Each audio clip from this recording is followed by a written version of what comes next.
enough because you know what? They got LeBron James playing phenomenal.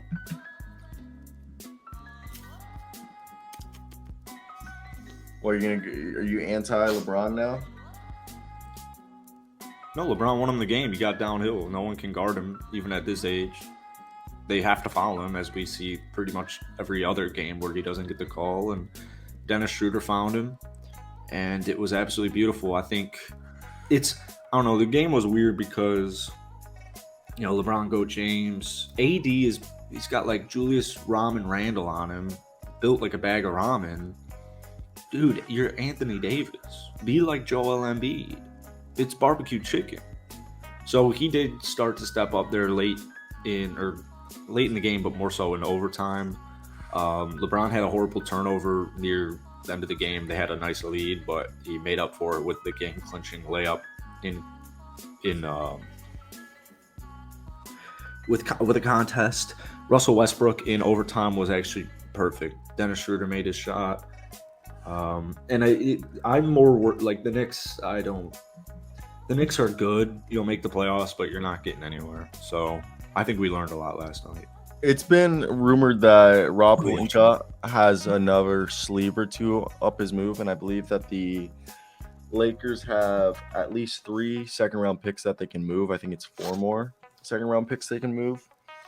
And they said the most likely deal we'll see is a Pat Bev package with Damian Jones and some second-round picks, which will allow you to bring back up to $15 million in salary. Wow. Yes, and they're expecting them to do a move to look for between the margins. And if that's a true move that they're doing, can I interest you in Jalen McDaniels and Mason Plumlee? For Pat Bev, Damian Jones, and 2 second-round picks? Does that make it? Does that have... Jalen McDaniels gives you another rangy, small forward, power forward, 6'9". Yeah. And he's 24. I really like that. And then Mason Plumlee allows you to give Anthony Davis a rest whenever needed, and you can run lineups of these big lineups of Plumlee, LeBron, Davis, Russell Westbrook, and if you want to put out there McDaniels or Reeves, like you can go big then. You can go, it allows Davis to play power forward. Plus, it allows you to have Thomas Bryant to have a backup. Like Mason Plumlee would be really good. I think that's like the best mid-level, because the other deal I'm thinking is like Josh Richardson with, I don't even know who you would add right there, and like yeah. Well, it's really interesting because I really like the idea of a 3 with both those trades with the Spurs and the Hornets. I really like the idea of getting 3 bigs out there because that's what they did when they won the championship. You had Dwight, you had JaVale, you had AD. Yeah. TP31's been so great. And so, yeah, I do like the idea of Plumlee and McDaniels.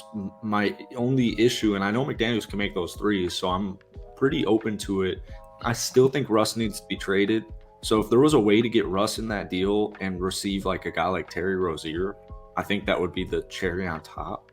I'd probably do both of those deals because the Lakers need shooting. So my thought process is need shooting. So a report came out either yesterday or the day before that the Lakers are worried about Russell Westbrook's playoff viability. It doesn't work. Yeah, they're scared that he's going to be a non-factor in the playoffs. So my thought process is you do 2 deals. The first deal would be a Pat Bev second-round picks for Mason Plumlee and, Jalen McDaniels. And then you would pivot. That's the first deal, okay? Why would they do that trade, though? Why would they do that trade? The Hornets? Or the Lakers? The Hornets. Jalen McDaniels and Mason Plumlee are expiring contracts, and they don't want to return to Charlotte. Yeah. So Jalen McDaniels was a 2nd-round pick, and Mason Plumlee was, I believe, a throw-in a trade. So, it's the old story. You rather get a 2nd-round pick and salary filler contracts than lose them for nothing. Some and free team should be listening to this and making a call to Hornets, because if you give up a first-round pick for those two cats, you got a done deal. Yeah, I mean, you could easily. I'm just saying, you wait till the deadline, the final minute of the trade deadline, and you get yourself our man Jalen McDaniels and Mason Plumlee, and you do that deal. And I think that should be the first deal. And then you wait and you look around, and if you have that deal done, because by doing that deal first, then you can decide, hey, we either keep Russell Westbrook and we have these two players now, or we pivot and we look at Utah and we're like, hey, or we look at San Antonio, and we're like, hey, here's Russell Westbrook, or we even call up San Antonio and Toronto and we're like, hey, we'll send two first-round picks, Russell Westbrook, send us Gary Trent, Josh Richardson, Doug McDermott. And not only did you get yourself Mason Plumlee and Jalen McDaniels, you also got yourself Gary Trent Jr., Josh Richardson, Doug McDermott, and now you got yourself 5 players. That would be amazing, How did Gary Trent land himself on San Antonio? No, on the Lakers. Gary Trent Jakob Poeltl goes to the Raptors. We talked about this trade last week. Jakob Poeltl to the Raptors, Russell Westbrook and 2 first-round picks to the Spurs, Gary Trent, Josh Richardson, Doug McDermott to the Lakers.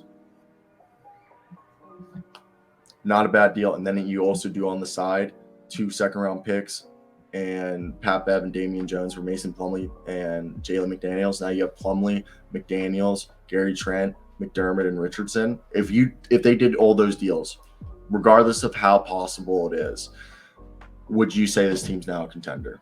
The Lakers are contenders right now. I know, but like if they did those moves, got themselves Gary Trent, Josh Richardson, Doug McDermott, no, obviously Jalen McDaniels, Mason Plumlee, would you say they would be a top 5 team immediately after those moves? They're a top 5 team right now, so yes. Okay. Do you know what I mean? Would you dude, on it, this team would clearly be where everyone could not deny the fact that they're now having a title contending roster. Yeah, I don't see the flaw in my reasoning that they already are, so that would even more so. You just told me that you agree with me about Russell Westbrook's playoff viability. So if Russell Westbrook's on this team, you cannot say that this team is a championship contender. Who's on the screen right now? Is that the GOAT on the screen? All I see is a picture of a GOAT. I thought this was a basketball podcast. This is a basketball podcast, and I do agree. So Anthony Davis only need what? Just if Russell Westbrook was a starter on this basketball team, still, yes, you're 100% right. But Russ played in overtime last night, and that was nice. So it's not as detrimental of a Russell Westbrook as we've seen in the past because he's changing his game. But you're right. When you play a team like Boston, they're going to expose it. So, but my big thing is, regardless of what happens with Russell Westbrook, but you're right, is I still have LeBron James, the GOAT, and I still have Anthony Davis, and all Anthony Davis needs to do, just like he did in the bubble, is stay healthy for a couple of months. So I feel really good about the Lakers right now. They have the most 1.1 score games in the NBA this year. I don't doubt it. So, yeah. I mean, just get LeBron in the playoffs, not the play-in, just the playoffs. And if you're watching right now and you're enjoying this show, we are a daily live NBA show, Monday through Friday, 9 a.m. to 10 a.m. Hit that like and subscribe button. We post content daily with clips. Thank you for all 15 people watching right now. And let's pivot over.